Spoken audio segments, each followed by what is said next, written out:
मेरो भिडियोमा स्वागत छ। आज म यो गाडीको कन्ट्रोलर बनाउन गइरहेको छु। यो इरेक्सा 3 पाङ्ग्रे इरेक्साको हो। अब नेपालमा अहिले धेरै नै लोड सेडिङ अन्त्य भइसकेपछि धेरैलाई रोजगारीको सृजना गरेको कन्ट्रोलर, यसको बारेमा म भिडियो बनाउँदैछु र आज चाहिँ विशेष गरी चाहिँ यो रिपेयरिङको बारेमा चाहिँ म बनाउँदैछु। र यदि तपाईँलाई यो भिडियो मन पर्यो र यसको बारेमा इरेक्साको बारेमा चाहनुहुन्छ भने कमेन्ट गर्नु होला। म तपाईँहरूलाई त्यही अनुसार भिडियो बनाएर प्रस्तुत गर्नेछु। र आज चाहिँ यो चाहिँ खास गरी कन्ट्रोलर रिपेयरिङ, मतलब यसमा यो कन्ट्रोलर चाहिँ फुल्ली ड्यामेज भएर आएको छ। यो चलेको छैन अरे, तर यो कन्ट्रोलर भएको जोडेको गाडीले चाहिँ अर्को नयाँ कन्ट्रोलर जोड्नु भयो अरे। र यो चाहिँ रिपेयरको लागि चाहिँ यता आएको थियो ग्यारेजबाट। ल हेरौँ है त आजलाई खोलेर के भएको छ यसमा, अनि म तपाईँहरूलाई सिकाउँदै र गर्दै गर्नेछु है त। ल सुरु गरौँ र भिडियो अन्तिमसम्म हेरिदिनु होला। भिडियो अन्तिमसम्म हेर्नुभयो भने बल्ल तपाईँले बुझ्नुहुनेछ कुरा होइन, बिचमा छुट्ला केही होला है यसको बारेमा। र त्यही अनुसारको अब हेर्नु होला। मन पऱ्यो लाइक सब्सक्राइब गरिदिनु र साथीहरूलाई पनि सेयर गरिदिनु।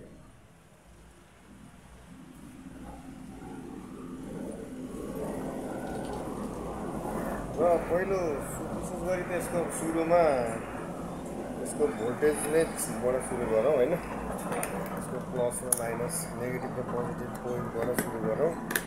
यसमा सर्ट छ कि छैन, यदि सर्ट छ भने हेरौँ, सर्ट छैन भने पनि त्यही अनुसार खोज्दै जाउँ है त। ल यो सर्ट छैन। अब यसको भोल्टेज नापौँ। यसलाई भोल्टेजलाई चाहिँ तपाईँको 200 राखेर नाप्नुपर्छ। र हेर्दाखेरि चाहिँ तपाईँको भोल्टेज पनि ठिक छ। अब लाइटले कतिको देखेछ छैन देखाउने कोसिस गर्दैछु है। होल्डरमा गयो।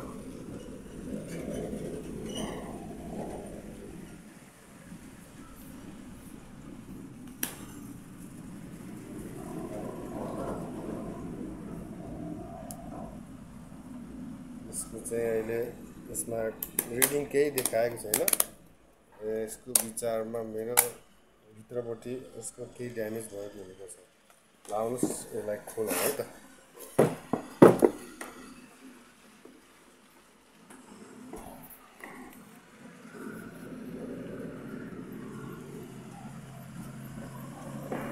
यो अहिले म वर्कसपमै गरेको हुनाले अब भिडियो राम्रो आएको छ कि छैन कमेन्ट गरिदिनु होला है। तपाईँहरूलाई म यसको बारेमा देखाउँदैछु। भिडियो लास्टसम्म हेर्नु होला, बल्ल तपाईँहरूले चाहिँ बुझ्नुहुनेछ। र यदि उपयुक्त राम्रो लाग्यो भने चाहिँ सब्सक्राइब पनि गरिदिनु होला है।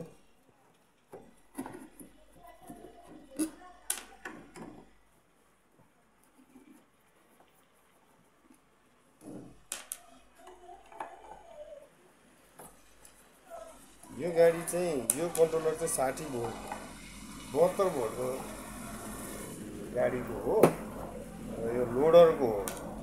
अब जस्तै गरी इरेक्सामा 60 भोल्ट पनि हुन्छ। आजभोलि त विशेष गरी 72 भोल्टको पनि धेरै नै गाडी आएको छन्।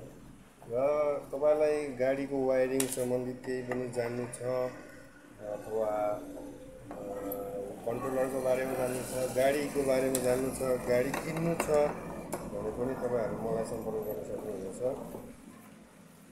र कमेन्ट गर्नुहोस्, म तपाईँलाई सुलभ सस्तो दरमा पनि मिलाइदिइसक्छु। अहिले अब यो कन्ट्रोलर खोलिसकेको छ। यो एकचोटि बनाइसकेको रहेछ, सजिलै खोल्दैछ। यो एकचोटि रिपेयरिङ गरिसकेको रहेछ।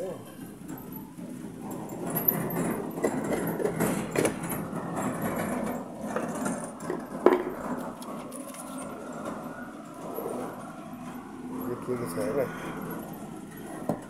यहाँ यसको तलपट्टि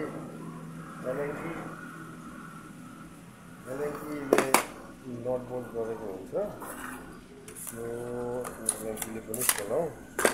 र हेर्दाखेरि यहाँनिर मैले यसको ड्यामेज देखेँ, हेर्न सक्नुहुन्छ यी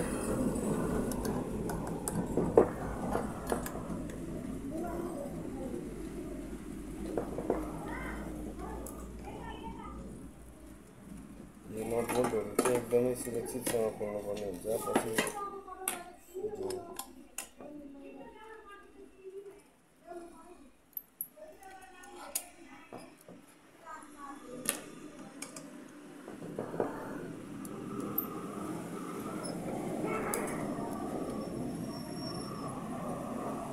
यसमा चाहिँ धेरै नै प्रब्लमहरू हुन्छ होइन।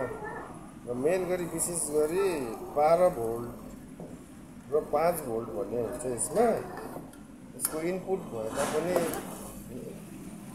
इनपुट भए होइन, भिडियो बनाउन लाग्यो कि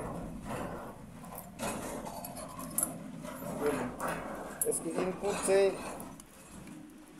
60-72 भोल्ट भए पनि यसको आउटपुट जस्तै एक्सिलेटर दिनलाई चाहिँ 5 भोल्ट 4 भोल्ट हुन्छ। फेरि त्यो 4 भोल्टको लाइन आएन भने बिग्रेको भनेर फेरिन्छ। धेरै ठाउँमा फेरेको देखियो। अब बनाउनलाई चाहिँ अब कतिपयले बनाउँछन्, कतिले बनाउँदैनन् है। त्यो चाहिँ अब उनीहरूको हातमा पर्छ ग्यारेजको। जानेर हुन्छ कि नजानेर हुन्छ, बनाउँछ कि बनाउँदैनन् है।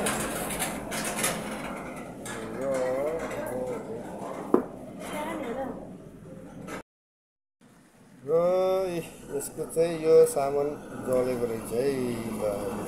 फल्ट यहीँ भेटाइयो हेर्दा बित्तिकै। यो क्यापेसिटर हो यसको नाम। यो क्यापेसिटर आउनुहोस्, अरू पनि के जलेको छ हेर्दै तपाईँलाई म सिकाउनेवाला छु। यो क्यापेसिटर भनेको चाहिँ चार्ज स्टोर हो होइन। जस्तो हामीले तपाईँको 12 भोल्ट गरेर 48 भोल्ट भनौँ, 60 भोल्ट भनौँ, 72 भोल्ट भनौँ, त्यति भोल्ट बराबरको करेन्ट जब हामीले दिइन्छ त्यो चाहिँ यसमा आएर स्टोर हुन्छ। यो पनि एक किसिमको ब्याट्री नै हो, तर त्यस्तो स्ट्रङ ब्याट्री चाहिँ होइन, तर ब्याट्री नै हो। अब तपाईँहरूले खोल्नु भएको छ भने त थाहा पनि होला तपाईँहरूलाई। यो खोलेर अनि डिस्चार्ज गरेपछि प्याट्ट पड्किन्छ नि होइन। तपाईँको यो रातो र कालो तार यसरी छुँदाखेरि पड्किन्छ नि, यो यसैमा भएको चार्ज पड्किन्छ कि है। ल हेर्नुहोस्, यसमा अरू कुनै ड्यामेज मैले त्यस्तो देखेको छैन। ड्यामेज त्यही एउटा हो र यही एउटा हेर्नुहोस्। यो जब यस्तो फाटेको, जलेको, च्यातिएको देख्नुहुन्छ भने यो ड्यामेज हो क्यापेसिटर। यो हो तपाईँको 700 माइक्रोफेराड र 1100 भोल्ट होइन। भनेपछि अब यसलाई यही पाइयो भने पाइयो, पाइएन भने 350 माइक्रोफेराडको 100 भोल्टको प्यारलल प्लस र माइनस गरेर यहाँ जोडिदिए पनि यो कन्ट्रोलर चल्छ। ल आजलाई यति नै। अब अरू कुनै प्रब्लम आयो भने कमेन्ट गर्नु होला। तपाईँहरूलाई जान्ने इच्छुक छ भने अरू पनि जान्नु इच्छुक छ, कन्ट्रोलर बाहेक वायरिङको, हेडलाइटको, ब्रेकको होइन, एक्सिलेटरको, त्यो जान्नु छ भने तपाईँ कमेन्ट गरिदिनुहोस्, लाइक गरिदिनुहोस्, सब्सक्राइब गरिदिनुहोस्। त्यसपछि हामीले अझै अगाडि भिडियो लिएर आउनेछौँ, प्रतीक्षा गर्नेछौँ। तपाईँहरूले यो भिडियोलाई मन पराइदिनु भयो भने चाहिँ अरू भिडियो पनि लिएर आउनेछौँ है त। आजलाई यति नै। अब म यो क्यापेसिटर लिनु भयो, यो यहाँनिर पनि क्यापेसिटर जलेर हेर्नुहोस् यसरी ड्यामेज भएर निस्किएको रहेछ। यदि यो भिडियो तपाईँलाई मन पऱ्यो भने लाइक गरिदिनुहोस्, सब्सक्राइब गरिदिनुहोस् र साथीभाइहरूमा सेयर पनि गरिदिनुहोस् है, र सहयोग गरिदिनुहोस्, कमेन्ट गर्नुहोस्। ल हस्त नमस्कार।